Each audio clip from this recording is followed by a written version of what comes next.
from saying the N-word to hecklers repeatedly, He's a nigger! He's a nigger! He's a nigger! Oh my. to raging confrontations directly with the hecklers. No, fucking look me in the eyes. You're putting negative fucking energy out here. This is the last show of my fucking, look me in the fucking eye. These are the 4 times when famous comedians crossed the line so hard that their careers almost didn't recover. Starting with Michael Richards, who is beloved for playing Kramer on Seinfeld, was a household name in American comedy. But in November 2006, during a stand-up set at the Laugh Factory in Los Angeles, well, let's just say things did not go as planned. After some audience members heckled him, Richards completely lost it. He went into a shocking tirade, screaming the N-word repeatedly and making disturbing references to lynching. Shut up! 50 years ago you had your upside down with a fucking fork up your ass!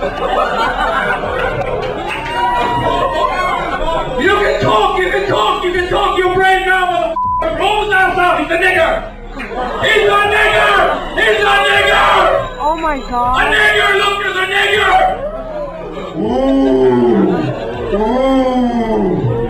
Alright, you see?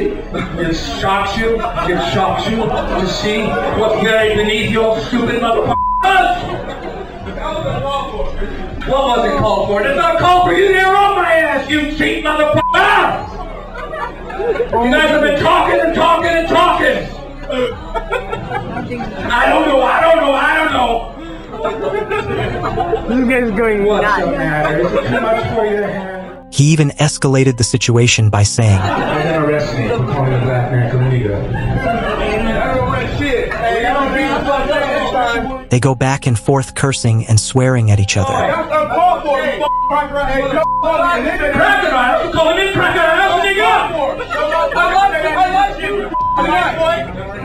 Oh, you're threatening me? Oh, it's a big threat. The heckler also said Richards is not funny, and that is why he never had any show except Seinfeld. It's not funny. That's why you reset. Never had no show, never had no movie. Seinfeld, that's it. Oh, I guess you got me there. You can even see the audience start to leave the show. Wash up. Gotta stand on the stage. Absolutely, that's it. We had it. The public reaction was immediate, and the media condemned the tirade. The incident overshadowed his legacy on Seinfeld. A few days later, he was on national television apologizing, admitting he had crossed the line. I got heckled and I took it badly and went into a rage. Said some pretty nasty things to some Afro-Americans. I'm really busted up over this, and I'm very, very sorry to those people in the audience, the blacks, the Hispanics, the whites, everyone that was there that took the brunt of that anger. Next one, Natalie Cuomo, a rising stand-up comedian known for her edgy humor and podcast presence, who is building a name for herself in the comedy world. But one night at a club, things took a different turn. During her set, after being interrupted by hecklers, Cuomo snapped. Here is the full clip. It's not that, wow, look at you. Yeah. I could leave right now if Well, I I can wanted. roast you too. You can't just roast all of us and get nothing. Whoa! Is that how loud? I see. So you were afraid because you felt like I was saying you're gay. I can take the mic if you want. It's okay, he's your new friend.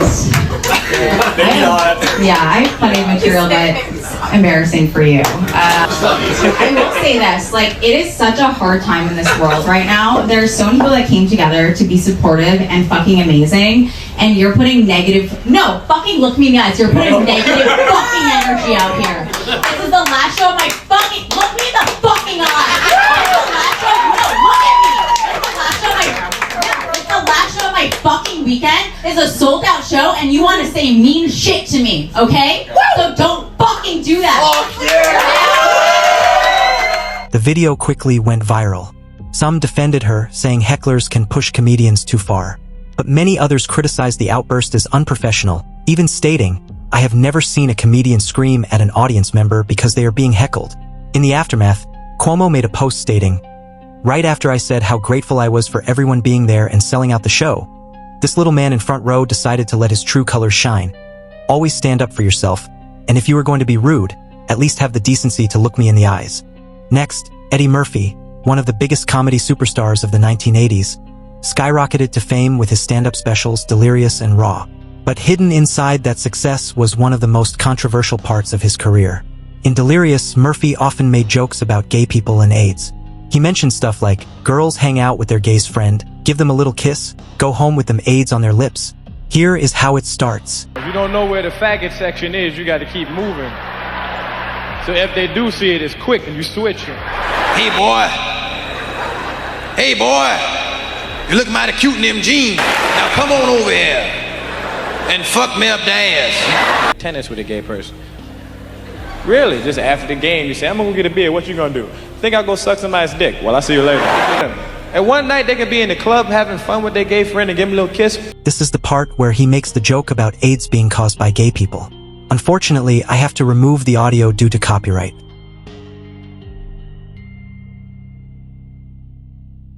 At the time, many fans laughed along, but as the AIDS epidemic grew, the jokes hit harder than he expected. A few years later, the backlash grew. The public criticized Murphy, saying his comedy fueled stigma during one of the darkest health crises in history. Years later, Murphy publicly addressed it. Murphy said, "I deeply regret any pain all this has caused." Murphy said he was young and misinformed back then. While referring to his show Delirious, Murphy said, "Just like the rest of the world, I am more educated about AIDS in 1996 than I was in 1981. I think it is unfair to take the words of a misinformed 21-year-old and apply them to an informed 35-year-old man." Lastly, the late Joan Rivers, the sharp-tongued queen of insult comedy, built her career on saying the things no one else dared to. But one night, things took a turn. During one of her shows, Rivers made a shocking crack about the 9/11 attacks, pointing out that over 2,400 widows of the tragedy each received a $5 million compensation payout. She then twisted it with her trademark dark humor, asking, "Would you rather have your husband back or the $5 million? Here is the full clip. 9/11, people started laughing. I know it sounds terrible because we all went through so much, and it's all so tentative. And and I was there in New York, as I told you, I was here for 7/7, and I was there in New York for 9/11, which is just awful. God, we ended up with 2,400 widows. 2,400 widows, each who finally this year, ended up with a check for $5 million each. And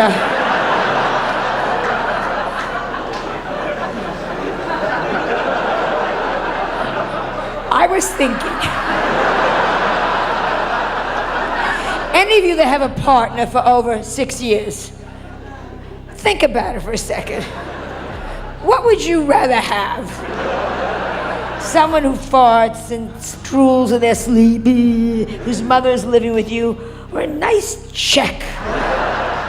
Some said it was classic Joan, fearless and her dark humor. But for many others, the wound was still too fresh. Thousands of lives had been lost, and making jokes of the tragedy was kinda disrespectful. Audiences were laughing at that time, but news outlets picked up the controversy, questioning whether Rivers had finally crossed the line. The 9/11 incident took 2,296 lives and traumatized a lot of people due to the loss of relatives, and she should respect them. But Rivers never apologized. She defended her right to joke about anything, insisting that comedy was meant to push boundaries, even if it meant offending people.